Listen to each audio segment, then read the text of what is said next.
21 જૂન આંતરરાષ્ટ્રીય યોગ દિવસ નિમિત્તે સરસાણા કન્વેન્શન સેન્ટર ખાતે જિલ્લા કક્ષાનો યોગ કાર્યક્રમ યોજાયો હતો। કેન્દ્રીય જળશક્તિ મંત્રી સી આર પાટીલના અધ્યક્ષ સ્થાને યોજાયેલ આ કાર્યક્રમમાં મોટી સંખ્યામાં નાગરિકો અને અધિકારીઓએ સામૂહિક યોગ અભ્યાસ કર્યો હતો। મંત્રીશ્રીએ કહ્યું કે યોગ માત્ર કસરત નથી પણ સુખી જીવવાની ઉત્કૃષ્ટ શૈલી છે। વગર દવાએ શરીર અને મનને સ્વસ્થ રાખતા આ પ્રાચીન વિદ્યાને સૌએ પોતાના જીવનનો ભાગ બનાવવો જોઈએ। તેમણે અનિયમિત દિનચર્યા અને માનસિક તણાવના સમયમાં યોગને અસરકારક ઉપાય ગણાવ્યો। યોગા ફોર હેલ્ધી એજિંગ સ્વસ્થ વૃદ્ધત્વ માટે યોગ થીમ હેઠળ યોજાયેલા કાર્યક્રમમાં 45 મિનિટના કોમન યોગ પ્રોટોકોલનું પાલન કરાયું। કાર્યક્રમ દરમિયાન કોલકાતા અને ગાંધીનગર ખાતે વડાપ્રધાન તથા મુખ્યમંત્રીની ઉપસ્થિતિમાં યોજાયેલ રાષ્ટ્રીય કાર્યક્રમનું લાઈવ પ્રસારણ પણ નિહાળવામાં આવ્યું। આ પ્રસંગે સાંસદ મુકેશભાઈ દલાલ, ધારાસભ્યો, જિલ્લા પંચાયત પ્રમુખ, મેયર, જિલ્લા કલેક્ટર તથા મોટી સંખ્યામાં યોગ પ્રેમીઓ ઉપસ્થિત રહ્યા હતા। સમગ્ર સુરત જિલ્લામાં શહેર, તાલુકા અને નગરપાલિકા સ્તરે યોગ દિનનો ઉત્સાહભેર આયોજન કરાયું હતું। નમસ્કાર મિત્રો, આજે 21મી જૂન 12મા યોગા દિવસ તરીકે ઉજવવામાં આવ્યો છે।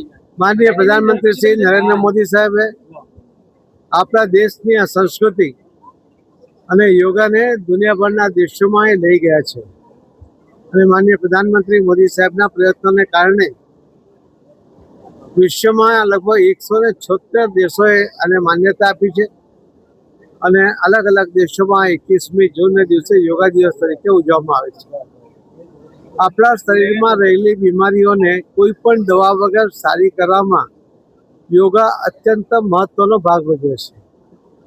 યોગ્ય રીતે જો યોગા કરવામાં આવે તો શરીરની દરેક બીમારીઓની સામે આપણે લડી શકીએ અને એમાંથી સાજા થઈને બહાર નીકળી શકીએ એ તાકાત એ આ યોગામાં છે।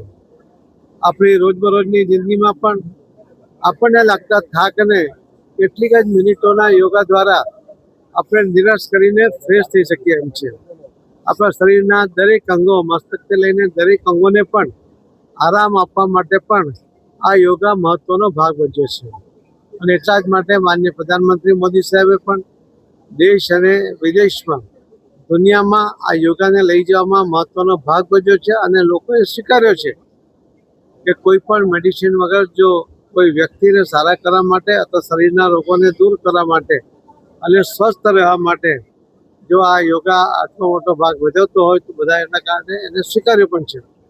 આપણે પણ આપણા દેશની અંદર એના કારણે ઘણી બધી રોજગારી પણ વધી છે। ઘણા બધા યોગ ગુરુઓ અલગ અલગ જગ્યાએ યોગ શીખવે છે, એમાંથી પણ એમને આર્થિક ઉપાર્જન થઈ રહ્યું છે। એટલે આ યોગ એ માનવ જીવન માટે અત્યંત મહત્વનો છે અને મને લાગે છે કે દરેક લોકોએ આ યોગને સ્વીકારીને પોતાના જીવનમાં બને એટલા આ યોગના આસનો કરવા જોઈએ એ મારી એમને વિનંતી પણ છે અને માનનીય પ્રધાનમંત્રી મોદી સાહેબને ધન્યવાદ આપીએ છીએ કે એમણે આ યોગા દિવસને મહત્વ આપીને દેશ અને દુનિયાના લોકોને મેડિસિન વગર સારા કરવા માટે એમણે એક રસ્તો બતાવ્યો છે। ધન્યવાદ।